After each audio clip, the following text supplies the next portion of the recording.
Abra a tua Bíblia no Evangelho de Lucas, capítulo 23.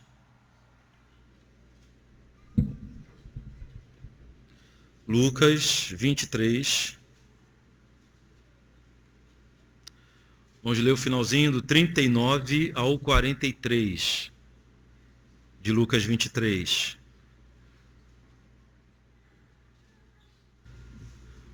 Diz assim a palavra de Deus. Um dos malfeitores crucificados blasfemava contra ele, dizendo: Não és tu o Cristo? Salva-te a ti mesmo e a nós também. Respondeu-lhe, porém, o outro, repreendendo-o, dizendo: Nem ao mesmo temes a Deus, estando sob igual sentença? Nós, na verdade, com justiça, porque recebemos o castigo que os nossos atos merecem. Mas este nenhum mal fez. E acrescentou: Jesus, lembra-te de mim quando vieres no teu reino. Jesus lhe respondeu: Em verdade te digo, que hoje estarás comigo no paraíso. Vamos falar com Deus. Pai querido, nós te louvamos porque tivemos a chance de ler, mais uma vez, uma porção das Escrituras Sagradas aqui nessa manhã, ó Deus.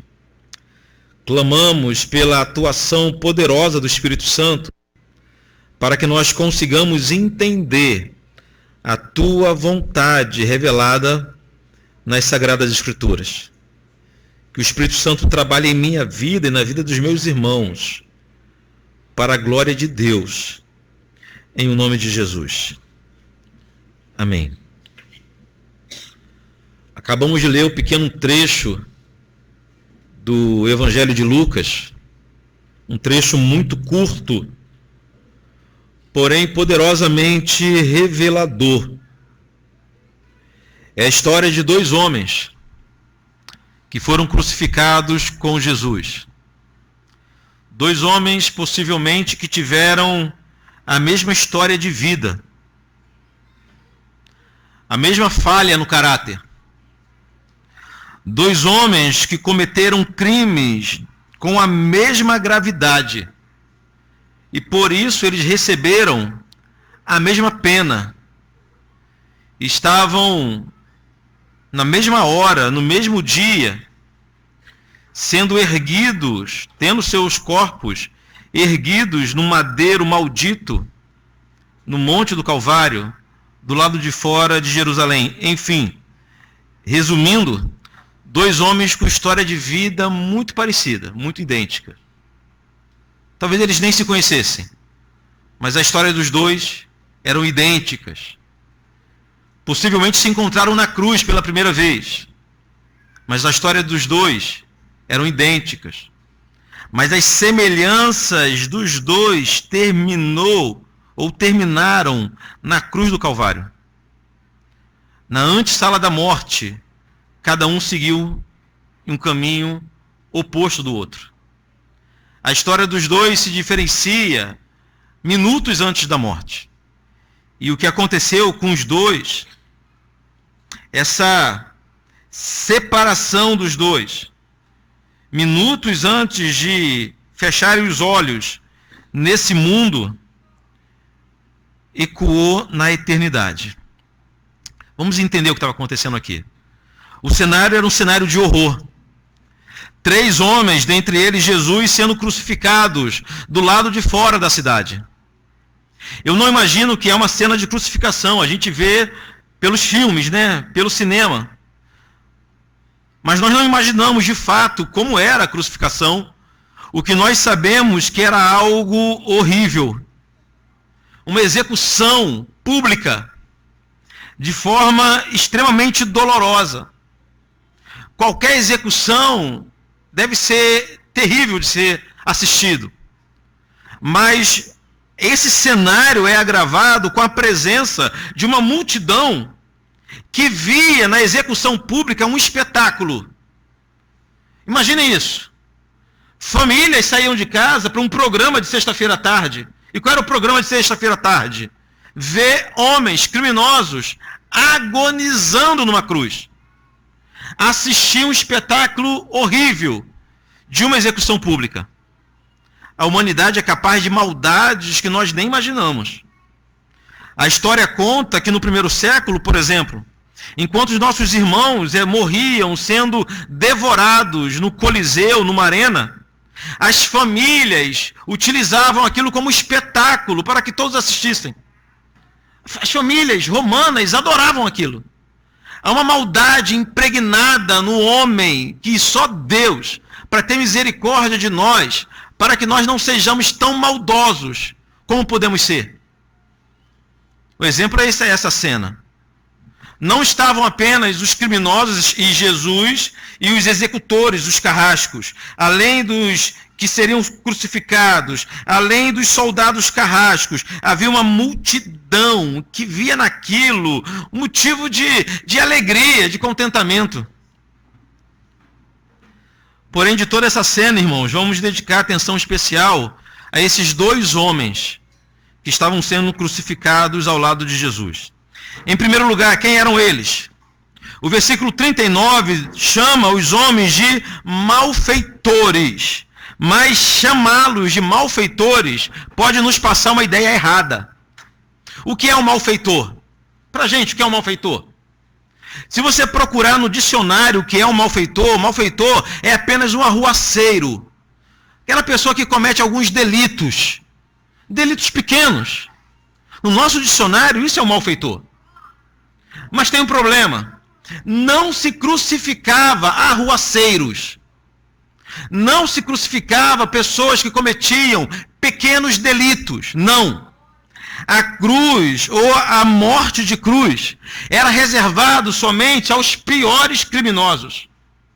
Então, mesmo quando a Bíblia chama esses homens de malfeitores, uma tradução mais próxima da realidade seriam criminosos impenitentes, criminosos irrecuperáveis, homens que cometeram algum tipo de crime bárbaro.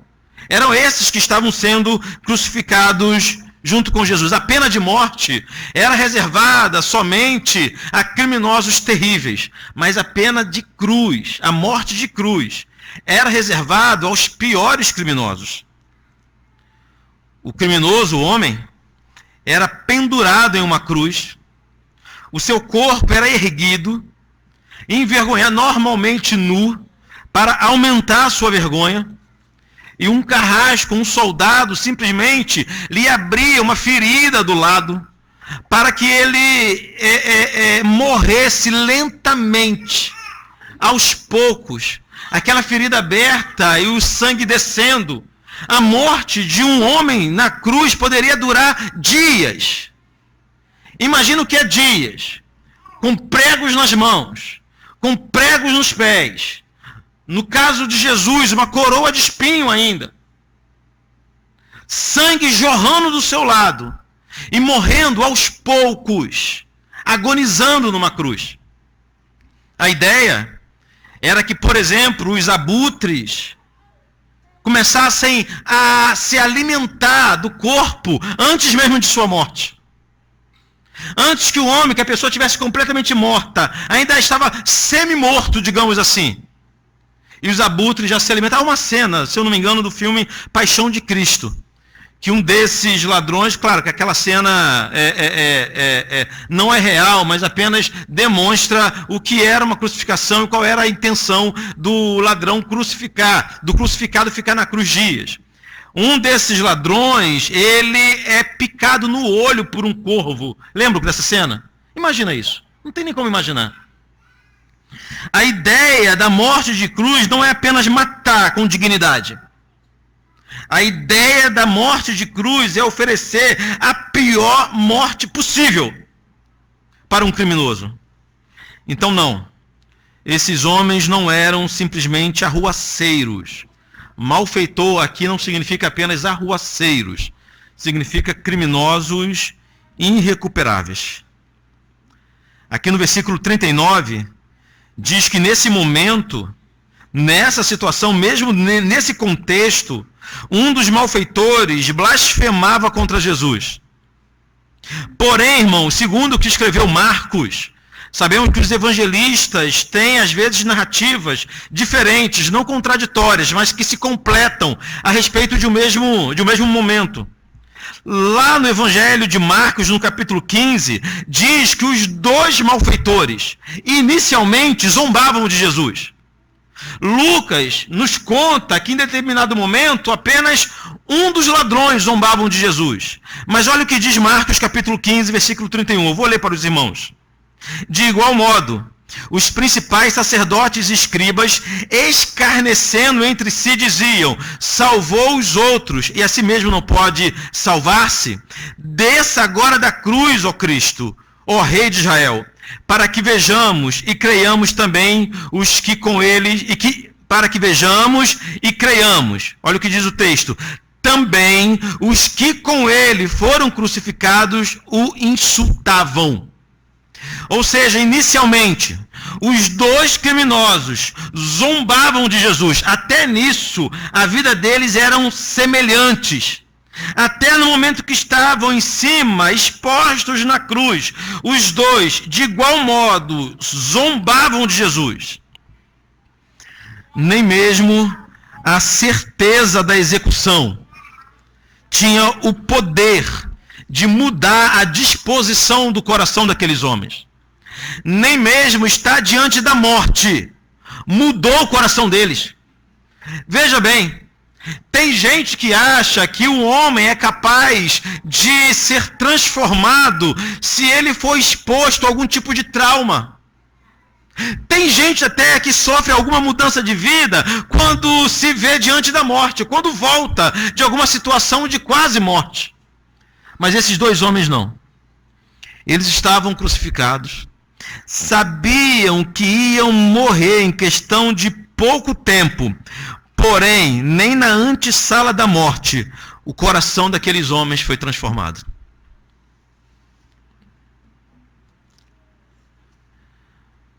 Mas nós observamos que aparentemente, de alguma forma, eles já tinham ouvido a mensagem do Evangelho. De alguma forma, eles já conheciam Jesus. De alguma forma, eles já tinham tido acesso à pregação sobre Jesus, pois eles sabiam que Jesus dizia ser o Cristo. Nós já aprendemos que Cristo é um título, né? Não é um sobrenome. Cristo é um título que significa ungido, enviado por Deus para a nossa salvação. Então, eles sabiam, eles zombavam de Jesus justamente assim: não és tu o Cristo? Ou seja, eles sabiam que no meio deles havia aquele que por 3 anos anunciou para todos que era o Cristo, vindo de Deus, enviado de Deus. A pregação eles ouviram, mas eles não creram. No lugar de crer em Jesus, o texto diz que eles zombaram de Jesus. Não és tu o Cristo? Salva-te a ti mesmo e a nós também.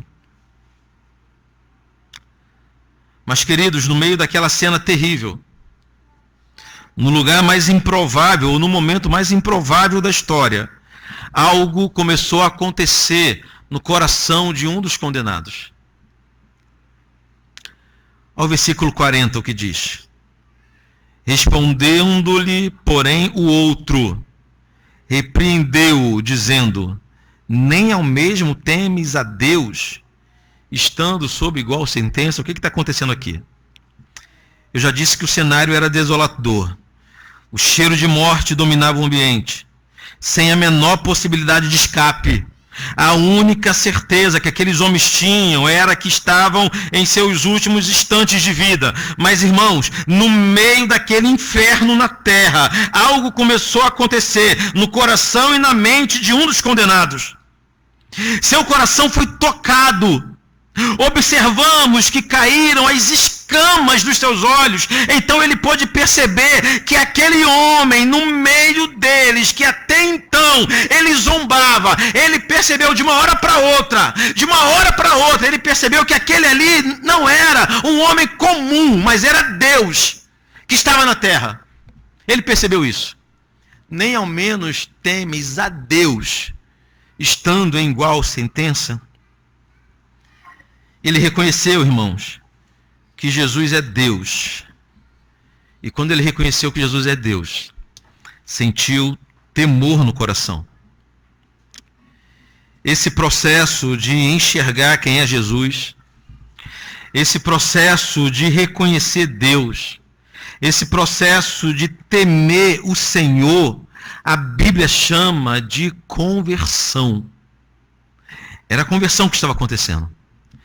Aquele homem, em um contexto de horror, no momento mais improvável da sua existência, à beira da morte, experimentou uma verdadeira conversão.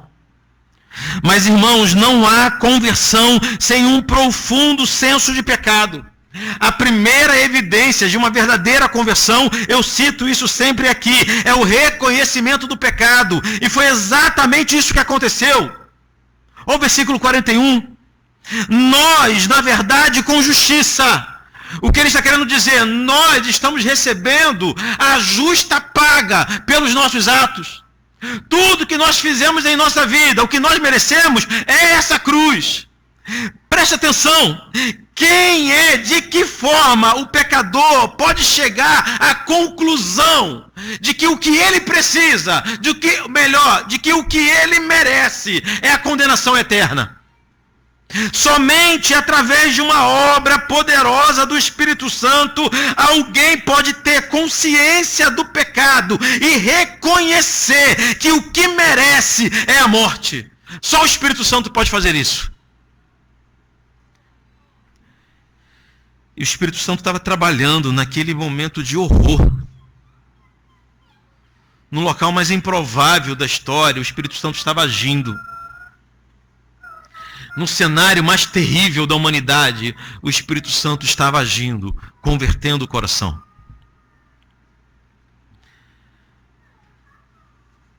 Versículo 41, novamente. Nós, na verdade, com justiça, porque recebemos o castigo que os nossos atos merecem, mas este, obviamente apontando para Jesus, nenhum mal fez. Ao cair as escamas dos olhos do pecador, quando o homem sem Deus se vê livre de sua cegueira, a primeira coisa que ele enxerga é a monstruosidade de seu pecado e a santidade de Deus. Por isso que uma conversão verdadeira gera temor no nosso coração. A conversão verdadeira nos faz entender quem nós somos e quem Deus é. Por isso que a conversão verdadeira não gera pessoas que pulam somente, que dançam. Gera pessoas que curvam os joelhos diante de Deus, clamando por misericórdia. Aquele homem só não podia curvar os joelhos. Mas na verdadeira conversão, a pessoa deixa de se enxergar como vítima da sociedade. A pessoa deixa de se enxergar como resultado das ações de terceiros. Imaginem. O que não deveria passar na cabeça desses homens depois que foram condenados à morte de cruz? Nada mudou na humanidade. É a mesma coisa que passa na cabeça de muitos condenados hoje. Se enxergam como vítimas. Pessoas sem oportunidade. Pessoas que não tiveram uma boa educação.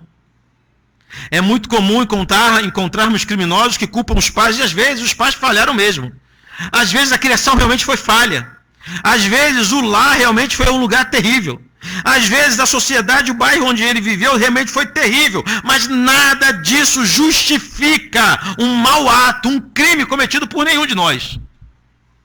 Nesse momento, aquele ladrão da cruz, que poderia em sua mente ter várias justificativas, várias desculpas para o teu crime, para o seu crime, agora ele reconhece que ele estava recebendo justamente o que ele merecia, porque recebemos o castigo que os nossos atos merecem, disse o malfeitor.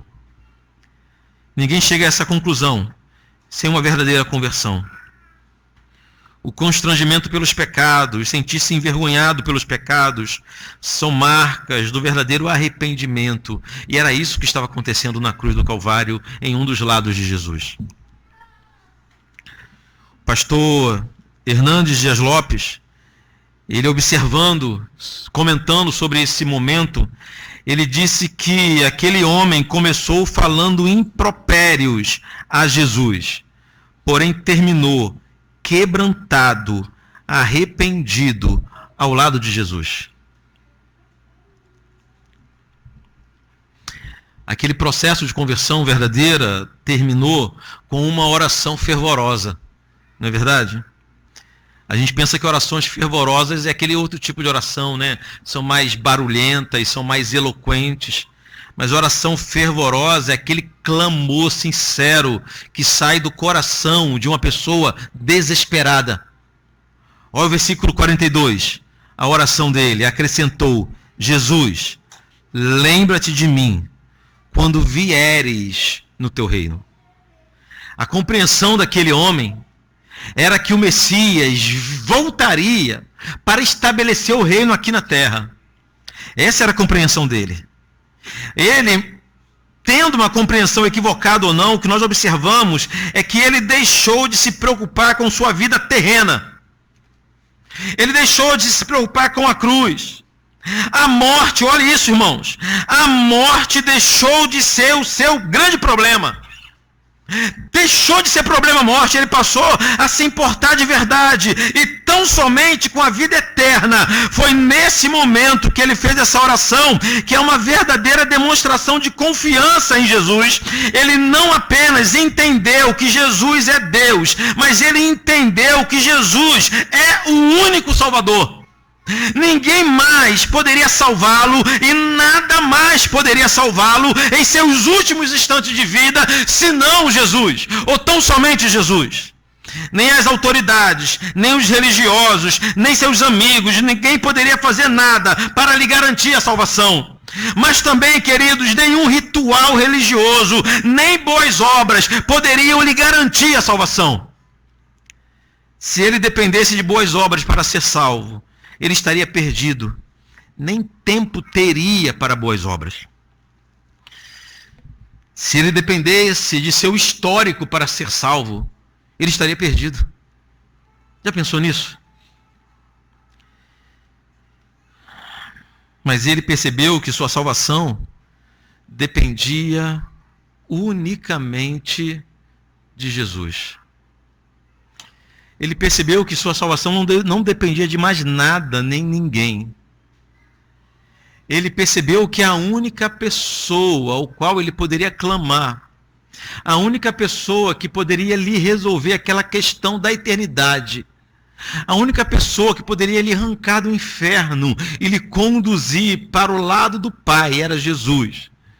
Ele percebeu que só em Jesus a salvação. Ou como diz a Reforma Protestante, somente Cristo, ou solos Cristos. A resposta que Jesus deu ao pecador arrependido foi a certeza da salvação. Jesus não respondeu com uma possibilidade. Jesus não chegou para ele e falou: veja bem, há algumas possibilidades aqui. Jesus não chegou para ele e lhe deu esperança de talvez, quem sabe, dependendo de alguns fatores. Não foi isso que Jesus fez. Quando um pecador arrependido, que reconheceu o pecado, reconheceu que Jesus é Deus, clamou a Jesus, a resposta de Jesus a esse homem foi a certeza da salvação, a segurança da salvação. Versículo 43. Jesus lhe respondeu: em verdade te digo que hoje, não é amanhã, não é quando eu voltar, não é no futuro milênio, não é no fim dos dias, não é em outras eras. Na verdade te digo que hoje estarás comigo no paraíso. Irmãos, o profeta Jonas, vamos lembrar de Jonas, era um homem de Deus, conhecia o Senhor. Então, quando ele pega um barco na direção oposta de Nínive, o que ele estava fazendo era tão somente desobedecer. Jonas sabia que é impossível fugir dos olhos de Deus. Jonas nunca tentou fugir de Deus, não é essa a ideia. A ideia de Jonas indo para Tarse é somente desobediência. Só isso. O Senhor falou para ele, vá para um lugar. Ele falou: não, eu vou para outro. Ele nunca tentou fugir dos olhos do Senhor. Quando ele foi questionado no meio daquele vendaval, daquela tempestade em alto mar, ele foi questionado pelos marinheiros sobre quem ele era, de onde ele vinha. Ele falou: eu sou profeta de Deus, eu sou hebreu, eu sirvo o Deus de Israel, Senhor do céu, da terra e do mar. Jonas sabia que não tinha para onde fugir da presença de Deus. A história de Jonas nós já conhecemos bem. Por sua desobediência, para que o Senhor mostrasse a Jonas quem é que governa a história, Jonas foi parar no ventre de um grande peixe. Para que Jonas entendesse que ele não tinha poder de decisão, que não era ele quem decidia se pregaria em Nínive ou não. Para que Jonas entendesse que ele não tinha essa escolha, que Deus não é esse Deus que dá uma ordem, se você não quiser ele vai correr atrás de outra pessoa, frustrado, não é esse Deus. O Senhor providencia um grande animal, e Jonas é lançado no fundo do mar. E Jonas faz uma oração, irmãos, no ventre daquele grande peixe, que é algo espetacular. O capítulo 3 do livro de Jonas, eu vou ler para os irmãos só a oração de Jonas. Na minha angústia clamei ao Senhor e ele me respondeu, do ventre do abismo gritei e tu me ouviste a voz. As águas me cercaram até a alma, o abismo me rodeou. Quando dentro de mim desfalecia a minha alma, eu me lembrei do Senhor e subiu a ti a minha oração no teu santo templo. Os que se entregam à idolatria vã abandonam aquele que lhes é misericordioso, mas com voz de agradecimento eu te oferecerei sacrifícios. Essa oração de Jonas terminou com uma frase, irmãos, que é o tema central do livro de Jonas. A última frase dessa oração de Jonas no ventre da baleia, que é o último versículo do capítulo 3 de Jonas, é o seguinte: a salvação pertence ao Senhor.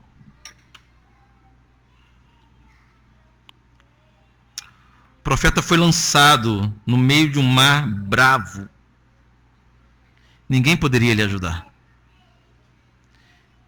Ele não poderia fazer nada por ele mesmo.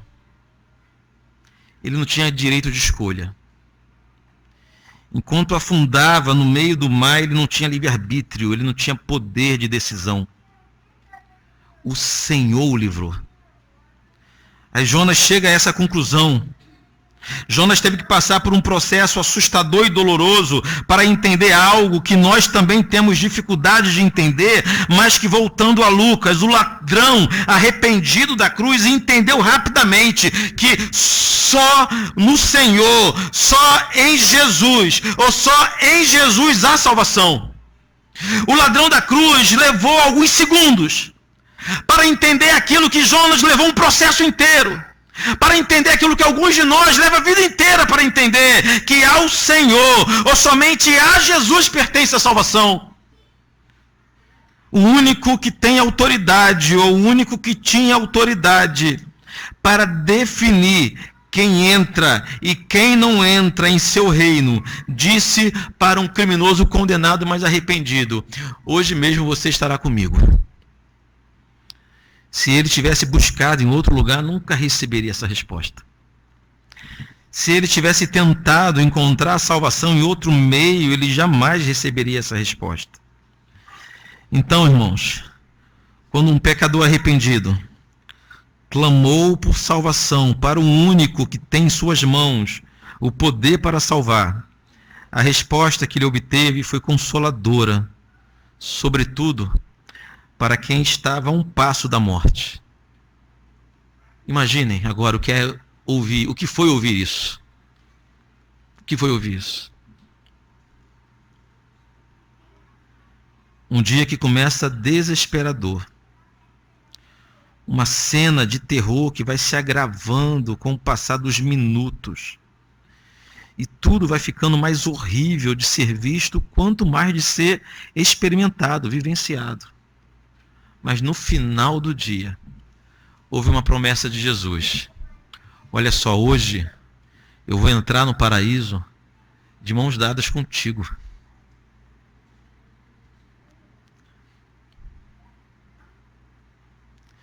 Independente do seu currículo ou da sua folha corrida. Independente da sua ficha. independente de tudo que você fez ao longo da sua vida, que merecia sim morte de cruz. Terrível, criminoso, condenado, pagou sua pena aqui no mundo, mas foi alcançado por Jesus. Jesus alcançou aquele homem com salvação imediata, garantida. A um passo do inferno foi aberto a porta da eternidade para ele. A um passo do inferno, ele foi alcançado pela graça de Deus. A um passo do inferno, o amor do Senhor tocou em seu coração. A um passo do inferno, o Espírito Santo tirou suas vendas, arrancou as escamas dos seus olhos e ele compreendeu que estava diante ou do lado de Deus. A um passo do inferno, esse homem foi tirado, como Paulo disse, arrancado do reino das trevas e conduzido para o reino do Filho do seu amor. Sem merecimento nenhum. Sem ritual nenhum. Sem nada, sem nada. Observando a história do ladrão da cruz, concluímos, irmãos, que era impossível ele ser salvo. Impossível. Em primeiro lugar, ele era completamente incapaz de alcançar a salvação por conta própria. Ele era imerecedor da salvação, mas não apenas isso. Além de não... Olha só a diferença. Além de não merecer a salvação, ele merecia a condenação. Tem gente que vai se achar meio neutro, né? Tem gente que acha eu não mereço a salvação, mas eu também não mereço ser condenado, né? Talvez isso passasse em sua cabeça. Ele não apenas não merecia a salvação, mas o que ele merecia, de fato, não era apenas a cruz, mas era o inferno eterno, era a condenação eterna. A condenação ao inferno era o resultado natural e lógico, como ainda é o resultado natural e lógico de uma vida sem Deus, de uma vida sem Cristo. É a condenação eterna.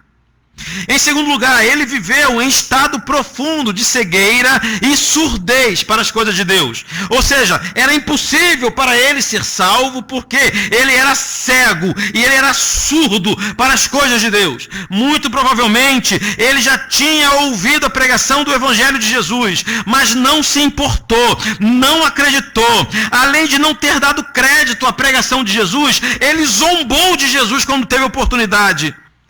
Isso porque, irmãos, a cegueira, a surdez tornam o pecador insensível para Deus. Por isso, era impossível que ele fosse salvo.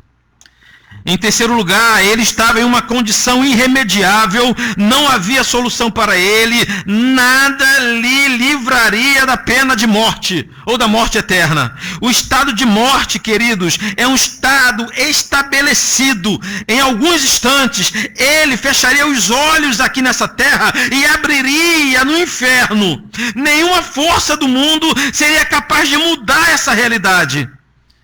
Por isso que era impossível esse homem ser salvo. Resumindo, esse homem não tinha mérito algum.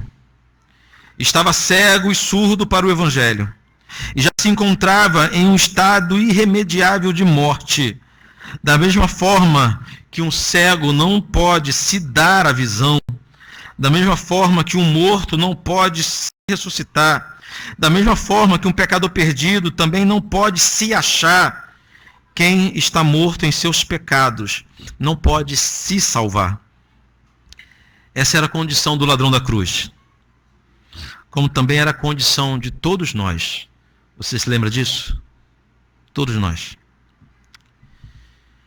E pode ainda ser a condição de alguns aqui nesse lugar.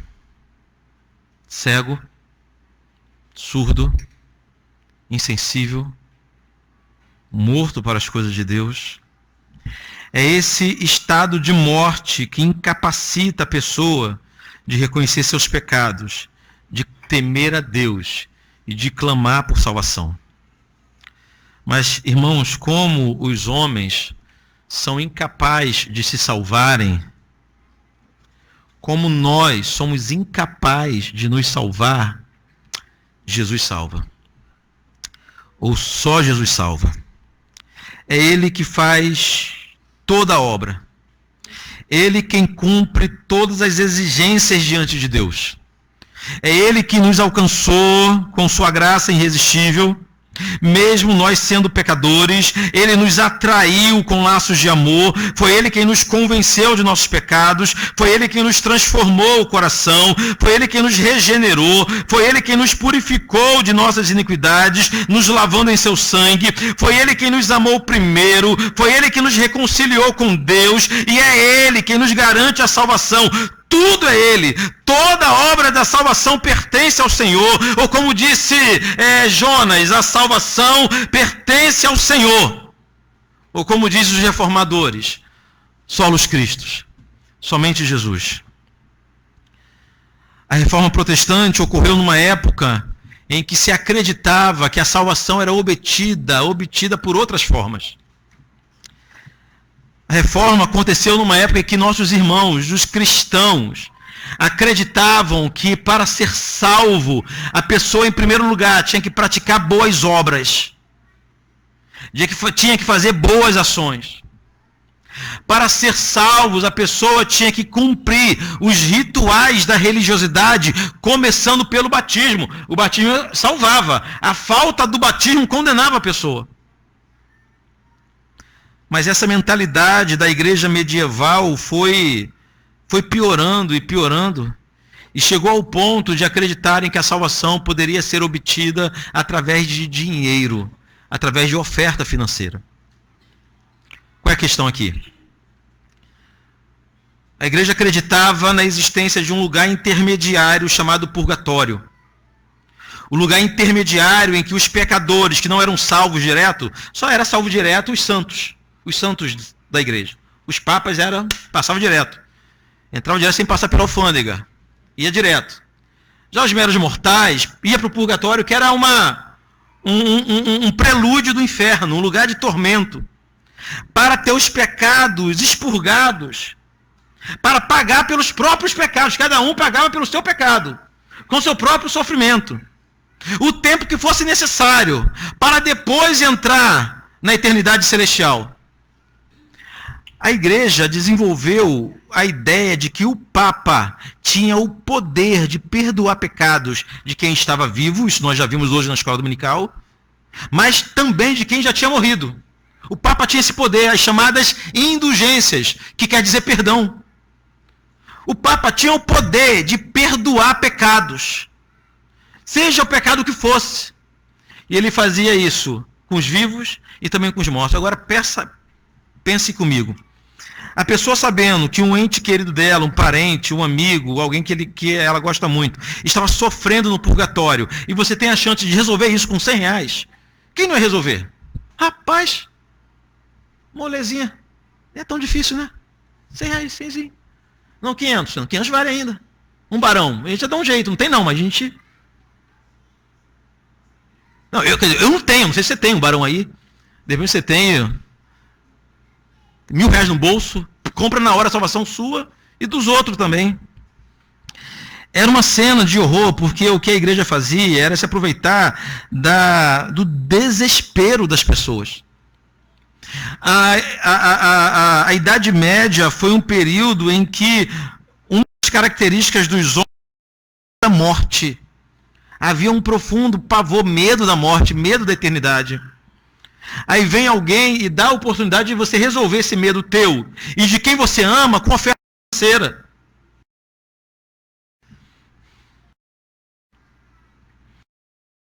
Havia um homem, na verdade, conhecido vendedor de indulgências, chamado Johann Tessio. Quem assistiu o filme Lutero é uma das figuras mais emblemáticas do filme. É dele a seguinte frase: tão logo uma moeda na caixa cai, uma alma do purgatório sai.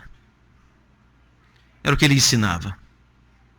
E as pessoas desesperadas por si e pelos outros enchiam Roma de dinheiro e construíram a Basílica de São Pedro, através do desespero dos outros.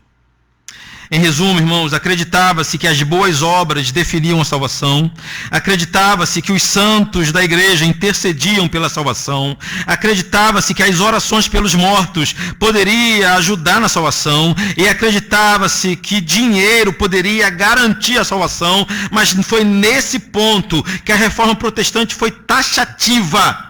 E com um retorno às verdades bíblicas, os reformadores desmascararam essas mentiras, provando biblicamente que nem as boas obras, nem a intercessão dos santos, nem as orações dos fiéis, nem a autoridade papal, muito menos oferta financeira, nada disso pode livrar ninguém da condenação do inferno, pois toda a obra da salvação depende exclusivamente de Jesus, e Ele distribui de forma gratuita a todos aqueles que se arrependem de forma verdadeira.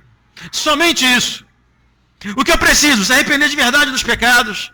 Somente isso. Procurar em Jesus refúgio. Procurar em Jesus salvação. E você encontrará a salvação garantida, imediata em Jesus Cristo. Somente em Jesus. Imaginem como a proclamação ou a pregação da reforma protestante foi um libertar para aquele povo que vivia oprimido por dogmas de uma falsa igreja, de um falso evangelho, de um falso Deus, de um falso Cristo. Uma população, uma sociedade, uma civilização inteira oprimida por uma heresia que foi desenvolvida ao longo de séculos. De uma hora para outra se veem libertos disso, quando descobrem que em Jesus a salvação garantida e gratuita para todo pecador que se arrepende. Não precisa de mais nada, somente de Jesus. Colossenses capítulo 1, eu vou ler para os irmãos. A partir do versículo 13, olha o que Paulo diz, se referindo a Cristo. Ele quem? Jesus. Ele nos libertou do império das trevas e nos transportou para o reino do Filho do seu amor, no qual temos a redenção, a remissão dos pecados. Este Jesus é a imagem do Deus invisível, o primogênito de toda a criação, pois nele foram criadas todas as coisas, nos céus e sobre a terra, as visíveis e as invisíveis, sejam tronos, sejam soberanias, quer principados, quer potestades. Tudo foi criado por meio dele e para ele. Ele, Jesus, é antes de todas as coisas. Nele tudo subsiste. Ele é o cabeça do corpo da igreja. Ele é o princípio, o primogênito dentre os mortos, para em todas as coisas ter a primazia. Porque aprouve a Deus que nele, Jesus, residisse toda a plenitude, e que, havendo feito a paz pelo seu sangue na cruz, por meio dele, reconciliar-se consigo, com Deus, mesmo todas as coisas, quer seja sobre a terra, quer seja nos céus. E a vós outros, Paulo continua dizendo, e a vós outros que outrora éreis estranhos, inimigos no entendimento pelas vossas obras malignas, agora, porém, vos reconciliou no corpo da sua carne, mediante a sua morte, para apresentar-vos perante ele santos, inculpáveis e irrepreensíveis. É a obra de Jesus. A obra de Jesus não é abrir uma possibilidade de salvação. Jesus não abriu uma porta da salvação. Jesus não nos deu um fio de esperança, não. Ele fez toda a obra. Ele nos arrancou de onde nós estávamos. Ele nos santifica e nos purifica. E Ele que nos apresenta diante do Pai. Tudo é Ele quem faz. Solos Cristo. Somente Cristo. O ladrão da cruz. A oração de Jonas. E as nossas vidas são provas de que Jesus salva unicamente pela graça, não dependendo de nós, não depende de mais ninguém, depende apenas dele. Graças a Deus. Se a minha salvação dependesse 1% de mim, eu me perderia. É certo que sim. Se a minha salvação dependesse 0,00000, enfim, 1% de mim, é certo que eu me perderia. É certo. Eu e você.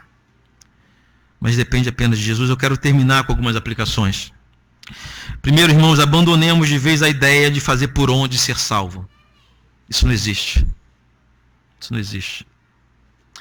Essa é uma ideia antibíblica, pagã. Não há nada que possamos fazer sequer para colaborar em nossa salvação. Nós colaboramos para a nossa salvação da mesma forma que Lázaro colaborou para ser ressuscitado. Nada. Nada. Essa doutrina não nos libera para pecarmos, pelo contrário. É a convicção de que Jesus nos salvou, mesmo nós sendo imerecedores, que nos leva a viver uma vida santa, não para alcançarmos a salvação, mas como gratidão a Deus. A doutrina da salvação só em Jesus deve nos conduzir a uma vida de entrega maior e mais intensa a Ele. Viver para Ele, confiar só no Senhor e esperar somente nele. E podemos descansar. Quem verdadeiramente foi salvo por Cristo, é Ele quem nos garante que não perderá nenhum de nós. No Evangelho de João, capítulo 10, versículo 27 e 28, olha o que Jesus disse. Foi Jesus quem disse. As minhas ovelhas ouvem a minha voz. Eu as conheço. Elas me seguem. Eu lhes dou a vida. Jamais perecerão. E ninguém as arrebatará das minhas mãos. Que alegria. Que segurança. Que certeza nós temos em Jesus. Vamos completar nossa jornada? Vamos chegar até a eternidade? Porque não depende de nós. Depende só de Jesus. Ele vai nos segurar. Ele vai nos conter. Ele vai firmar nossos passos. Ele vai pegar em nossas... Terminando, eu lembro de uma história que eu já contei aqui. Perguntaram ao Dr. Russell se é possível alguém perder a salvação. Ele falou que é claro que sim. Claro que é possível alguém perder a salvação. Depende de quem a salvou. Se a pessoa foi salva por alguém qualquer, um salvador qualquer, pode perder a salvação.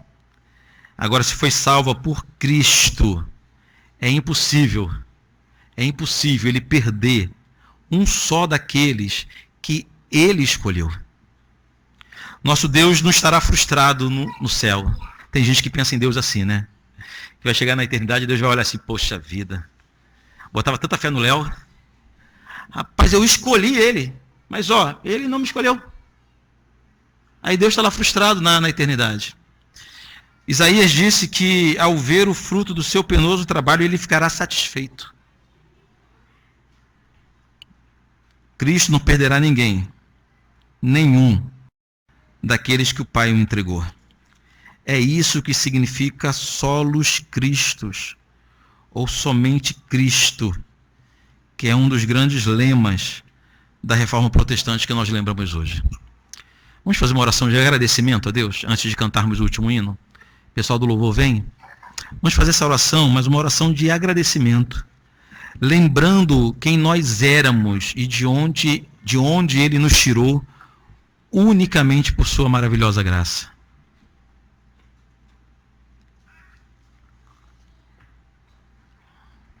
Ore comigo. Pai querido, a Tua palavra nos foi exposta, ó Deus.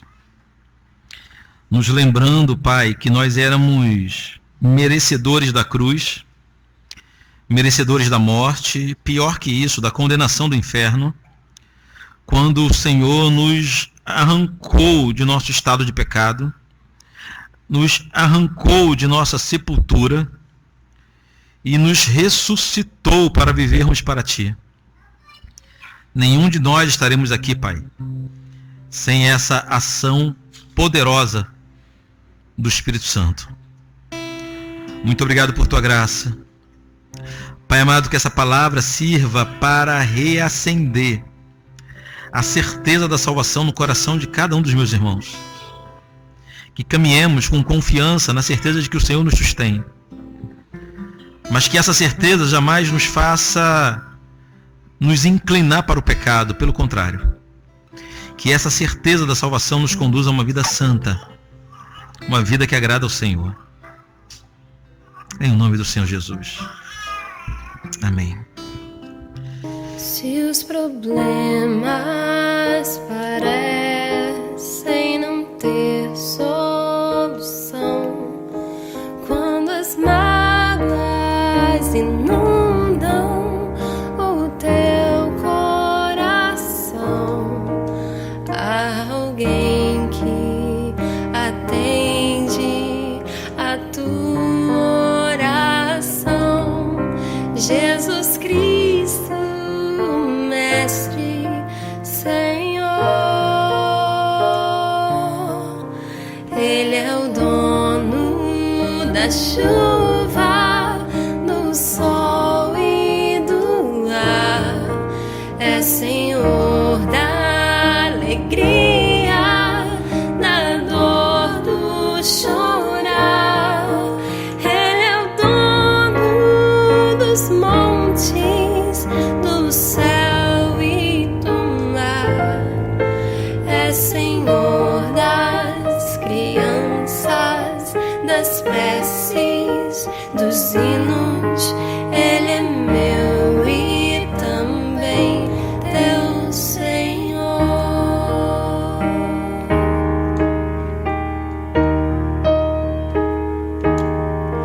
Ele é o caminho, a verdade, a luz. Abre teu coração e recebe a Jesus.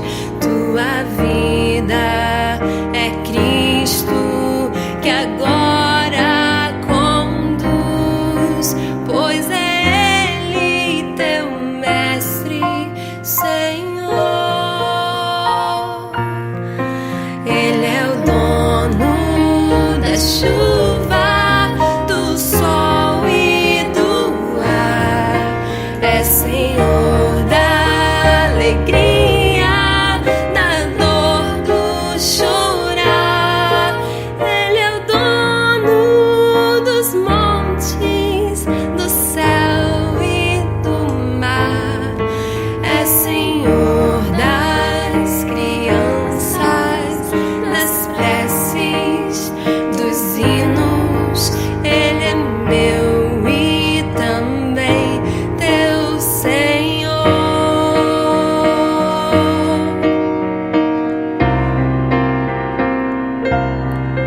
Como é bom caminhar nesta luz, nesta paz.